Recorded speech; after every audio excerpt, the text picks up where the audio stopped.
Bienvenido a No se lo digas a nadie, un podcast donde pensamos parecido pero tenemos nuestras diferencias. Manuel y Nahuel.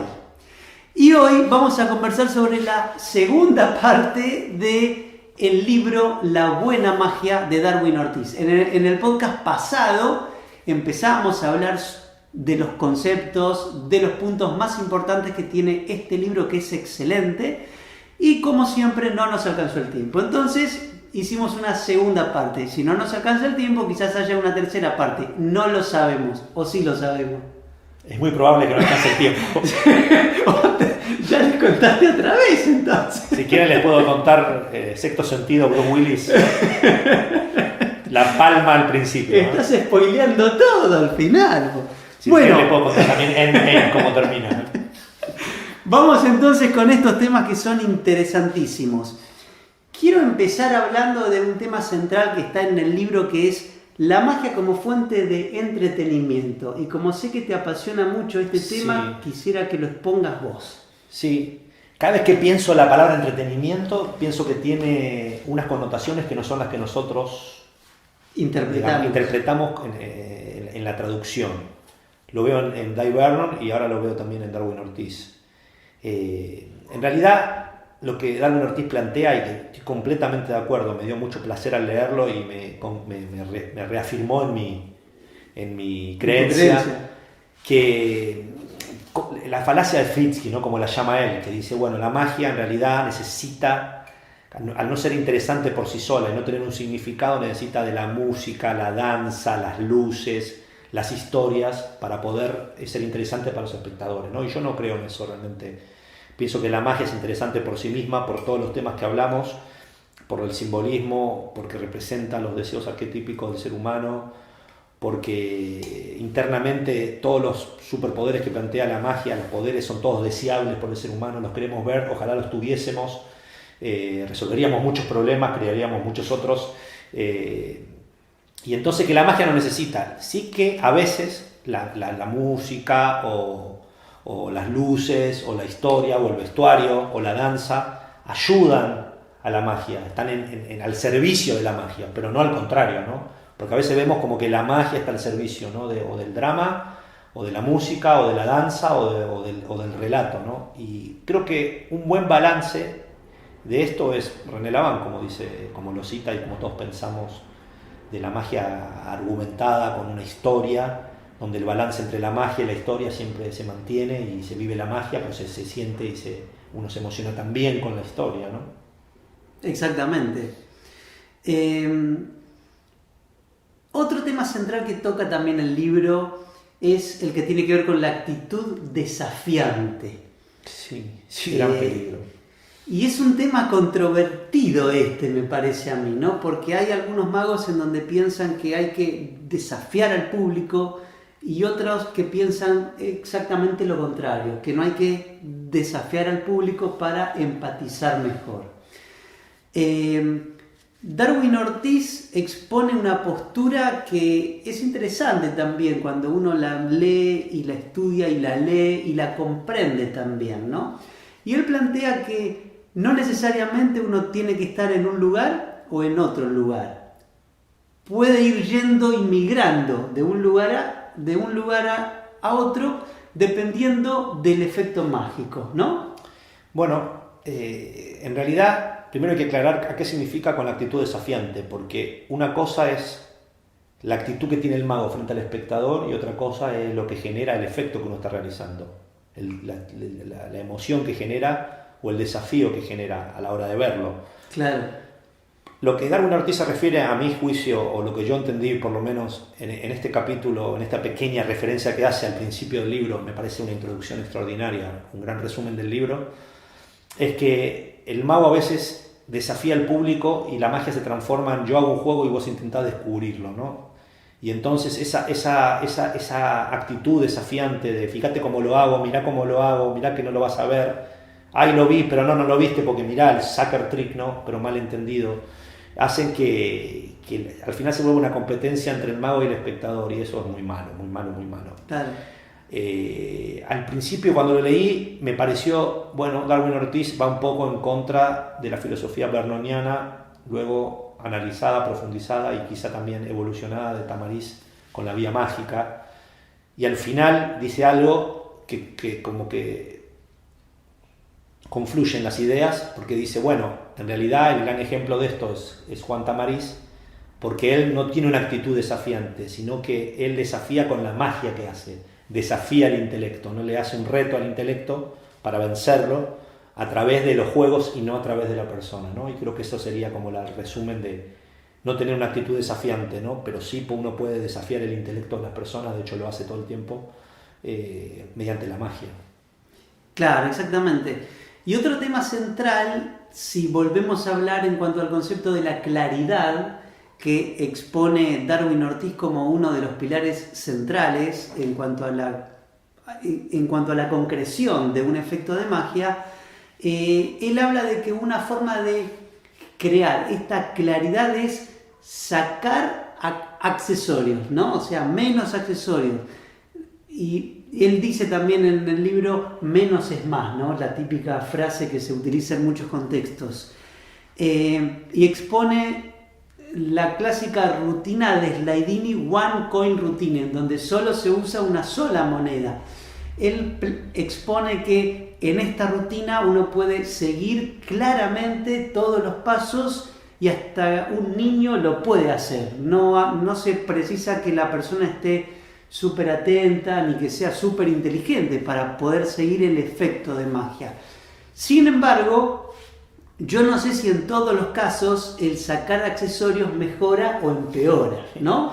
Sí, y sí, yo opino que sí, Darwin Ortiz lo dice al final, da el caso del agua y aceite, por ejemplo, alternando los colores, o de otros juegos donde si vos sacás cantidad de cartas, pues baja las condiciones del efecto, empeoran.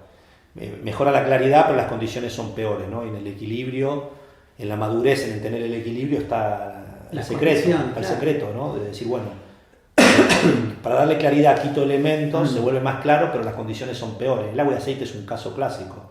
Tenemos magos que van por la línea de yo lo hago con 4 cartas, o sea, mezclar 4 y 4, después mezclo 2 y 2, y después mezclo, 3 y 3, y después 2 y 2. Y la claridad aumenta, pero las condiciones disminuyen. Tamariz, por ejemplo, hace 4 y 4, 8 y 8, 16 y 16, 32 y 32, ¿no?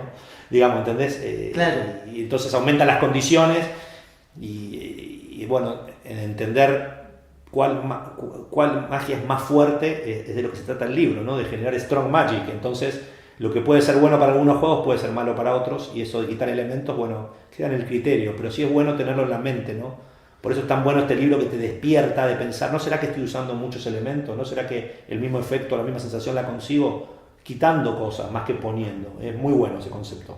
Planteárselo, ¿no? Exactamente. Después habla también de esto que es interesantísimo, de la mentalidad de puzzle, le llama él, ¿no? Que hay veces en donde un efecto de magia pasa a ser un rompecabezas, donde la persona mira y ve que hay un rompecabezas, pero no sientes del todo sorpresa y se genera una emoción rara de puzzle. Sí. Cuando uno pone el foco, básicamente, en lo ingenioso del método, ¿no? En que el efecto tiene una causa, y la causa es más ingeniosa que el efecto, pero yo no la puedo contar, pero está tan bueno, ¿no? Y se genera un poco, ¿no?, de ver el efecto. Claro, el puzzle no tiene ningún contenido, todos los contenidos son racionales, intelectuales, pero no tiene contenido emocional el puzzle. Uno, bueno, ¿cómo se hace? Hay que ver cómo se hace. La magia no. La magia tiene que tener un contenido emocional. Tiene que atacar el intelecto para poder contrastar todo el tiempo que lo que estás viendo con los ojos no es la realidad, pero al mismo tiempo, dice Darwin Ortiz, tiene que tener un contenido emocional. Entonces hay que intentar, salvo hacer que uno lo quiera hacer a propósito, eliminar la mentalidad puzzle, ¿no?, le llama él, o la mentalidad de que la magia es un rompecabezas, y para intentar llegar, luego hablaremos cómo más adelante, a la parte emocional, ¿no? Exactamente. La sorpresa es una emoción, entonces si no podemos entrar en las emociones, no vamos a hacer que un espectador diga ¡oh!, y se sorprenda, ¿no? Sí. También expone en cuanto a facilitarle el trabajo al público, que fue un tema que en el podcast pasado hemos hablado y desarrollado, el dejarle pistas para la memoria, lo que dentro de la programación neurolingüística se llama anclajes, ¿no? Anclar una idea para que la persona pueda recordarla y que cuando se produzca el momento mágico tenga más impacto por ese anclaje que se produjo previamente, ¿no? Sí, eso hay una anécdota que vi ahora, una película que vimos en el cine, no sé si la vi contigo, pero la vi yo seguro, se llama Hereditary. Y Hereditary es una película de culto, de terror, del terror artístico, no del terror bizarro o malentendido. A mí no me gusta ese tipo de película de terror. Se llama, creo que El legado del diablo, se llama en Argentina. Y hay una cosa muy buena en esa película, es que hay una nenita y todo va alrededor de una nenita que hace un sonido. Hace... Luego van pasando cosas, no voy a decir qué, pero luego, claro, cada vez que se escucha ese sonido uno sabe que viene la nenita esa. Y cuando le hace la entrevista al director, porque es una película muy compleja de entender, tiene unos encuadres magníficos, es preciosa la película, pero el argumento es un poquito enreverado, complejo.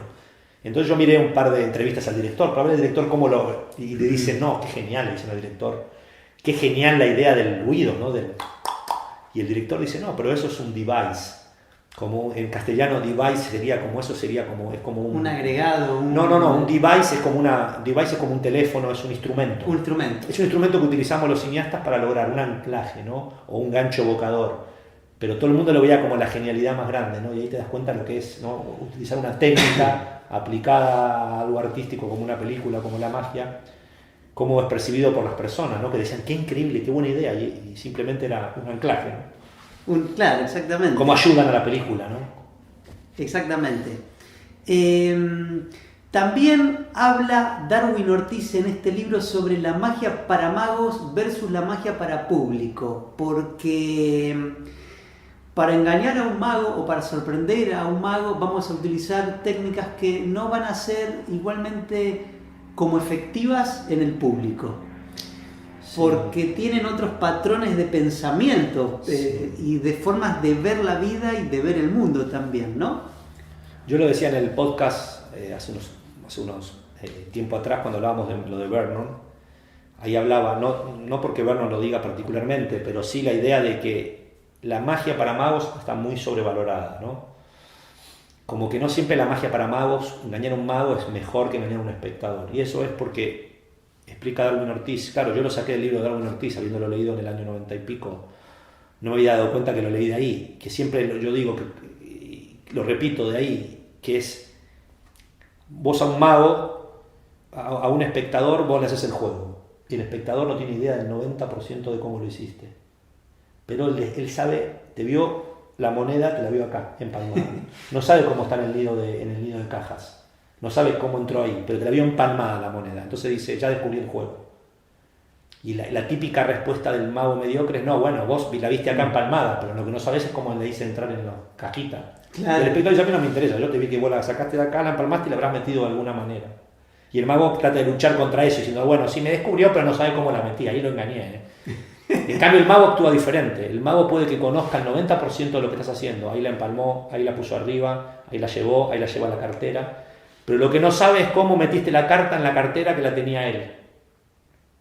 Nunca me fuiste al bolsillo, y entonces dice, uy, me reengañó, uy, cómo me engañó, y entonces te lo dice, me reengañaste, no sé cómo hiciste, pero no sabe cómo hiciste el 1%, el 5%, todo el otro lo vio todo, está todo mal hecho, entonces eso es un peligro muy fuerte a entender. Que hay que hacer la magia para el espectador, ¿no? Y de ahí viene, y uno puede ahí degustar y puede reconocer lo genial del concepto cuando yo leí en el libro de Ascanio, magia hasta para magos. La magia hasta para magos es otro nivel de magia, no estamos hablando de esto, sino que estamos hablando de una construcción pensada, ideada para el público, que incluso ilusiona, emociona, cautiva, interesa hasta los magos. Y creo que ese es el nivel que debemos de percibir y no quedarnos en el chiquitaje de lo engañé a un colega, no sabe cómo hago, y es muy fácil de caer en eso, ¿no? Hay que tener mucho cuidado. Por eso uno no debe ser muy amigo de las personas que están todo el día alabándote, ¿no? Uy, cómo lo hiciste, uy, cómo me engañaste, ¿no? Uno debe de buscar profundizar y debe de escuchar al público. Y otra cosa que es muy típica en esto de la magia para magos, que vos la mencionaste, es que las condiciones que son buenas para uno no son buenas para otros. Las condiciones que son buenas para el público profano, el mago no le da importancia. Por eso el mago es muy fácil engañarlo, ¿no? Al mago le cambias un poquito un juego y enseguida dice, uy, ¿cómo lo hizo? Porque el mago no piensa que usar las mangas. Si vos sacás una cosa si vos tenés una carta y ahora te aparecen más cartas, pues la gente piensa que lo más directo, lo más cercano, donde vos podés sacar algo y que aparte está en el subconsciente del público, que es las mangas, la gente piensa enseguida en las mangas, el mago no. Por eso si haces algo con las mangas, el mago lo matás. Porque el mago no está pensando en usar las mangas, o usar la marca en la baraja, Exacto. o usa una duplicada, o usa... Entonces hay que saber identificar y hay que saber entender cuáles son las condiciones que van para un efecto, según Darwin Ortiz. Y él es muy enfático en esto, qué condiciones van para el público, que mejoran al efecto y debe eliminar las otras, ¿no? Exactamente.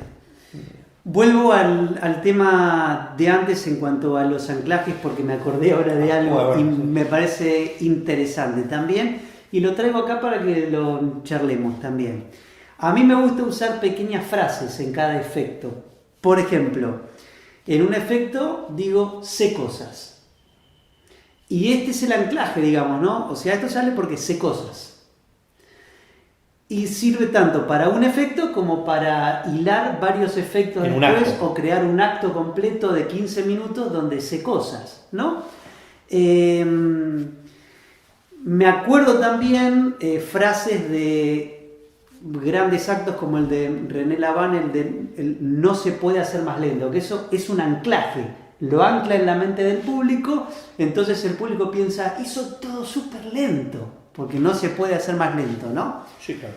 Y me parece que al trabajar en conceptos uno lo puede traer a cualquier lugar. Otro tema central, y ya estamos otra vez en el final, esto, ¿cómo se vuela el tiempo? ¿Estamos viendo el tiempo? No, estamos en el final, sí. O sea, estoy chequeando a ver si... No, estamos en el final. Darwin Ortiz habla también sobre eliminar los tiempos muertos. Sí. Toda rutina de magia en general y a veces efectos de magia también tiene tiempos muertos en diferentes momentos. Entonces él plantea que hay que identificarlos para eliminarlos lo más pronto posible. Los tiempos muertos no tienen que estar. Sobre todo cuando hablemos de cómo armar el número, que va a ser en un próximo podcast, o quizás no, vemos después, vamos a ir hablando de cómo sacar los tiempos muertos, que por lo general sucede en los finales y comienzos de nuevos efectos, ¿no? En la rutina de magia, al terminar un efecto y empezar otro, se produce sin darnos cuenta un tiempo muerto, pero también se puede llegar a producir dentro de los efectos de magia. Él plantea que para que la claridad se maximice, tenemos que sacar los tiempos muertos, eliminar los tiempos muertos. Pero claro, para poder eliminar los tiempos muertos tenemos que identificar primero dónde se producen. Si no vemos dónde se producen, no los vamos a poder sacar, ¿no?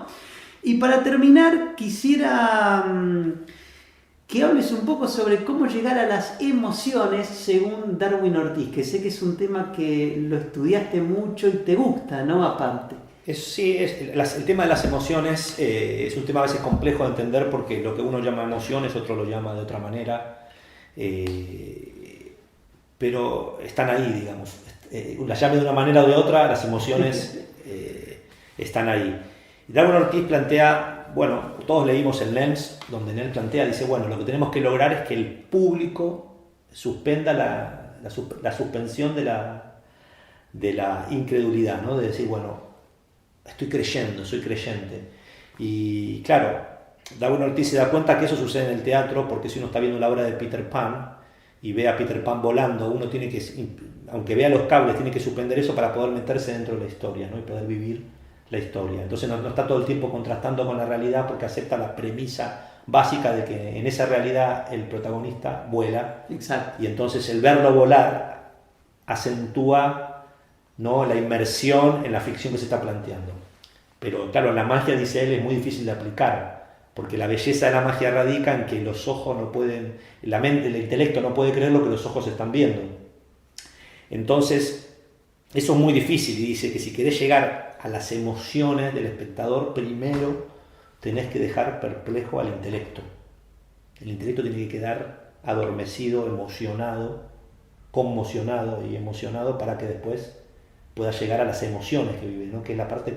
Él lo plantea muy claro cuando dice la credulidad emocional, ¿no? Que dice, le preguntaron a una persona, ¿tú crees en los fantasmas? Y dice, no, yo no creo, pero me dan un miedo terrible. Entonces el intelecto no cree, pero la parte emocional dice, no, yo si veo uno salgo corriendo, ¿no? Entonces la magia creo que pasa un poco por ahí, ¿no? Que los ojos, el intelecto dicen, no puede ser, no puede ser, no puede ser. No hay causa para esto, no está colgado un hilo, pero el corazón, las emociones quieren creer, ¿no? Quieren ver volar, ¿no? Y entonces Tamarí lo plantea en La Vía Mágica, ¿no? Dice matar al burro lógico, el burro de la lógica, ¿no? Exacto. Hacerlo dormir, adormecerlo, para luego que el caballo al lado de las emociones se despierte, ¿no? Y entonces creo que bueno, Darwin Ortiz está en confluencia, ¿no? Con las ideas que vienen de Tamariz y de otros con respecto a cómo la magia es emocionante, ¿no? Y creo que es un lindo capítulo para leer de las diferentes emociones que él plantea, ¿no? Exactamente. Todo lo bueno tiene que terminar y lo malo también. Y lo malo también. Termina igual esto, ¿no? Nos quedan muchos temas afuera. Sí, nos quedan un montón de temas afuera, exactamente. Cómo crear el personaje, cómo el número, el estilo, ¿no? Que tanto la gente dice, ¿cómo creo mi personaje? ¿Cómo hago mi propio estilo? ¿Qué juegos elijo? ¿En qué orden? ¿Cómo me transformo en único para no ser igual? Son secretos magos, ¿no? que valen oro, ¿no? Valen su peso en oro. También cómo interactuar con el público, cómo manejar el público, ¿no? Son temas tan importantes que, bueno, a lo mejor si nos ponen muchos likes y por ahí hacemos una tercera parte. A lo mejor podemos hablar de esos temas que no nos dio tiempo por la gran importancia del efecto, ¿no? Del padre de todo, que es el efecto según Darwin Ortiz. Exactamente. Así que ya estamos en el final. Como siempre te digo, esto fue un episodio más de No se lo digas a nadie, un podcast donde pensamos parecidos, pero tenemos nuestras diferencias. Manuel y Nahuel. Nos vemos la próxima semana, como siempre, con un tema nuevo que no sabemos si será sobre esto o sobre otra cosa. Hasta pronto. Chao.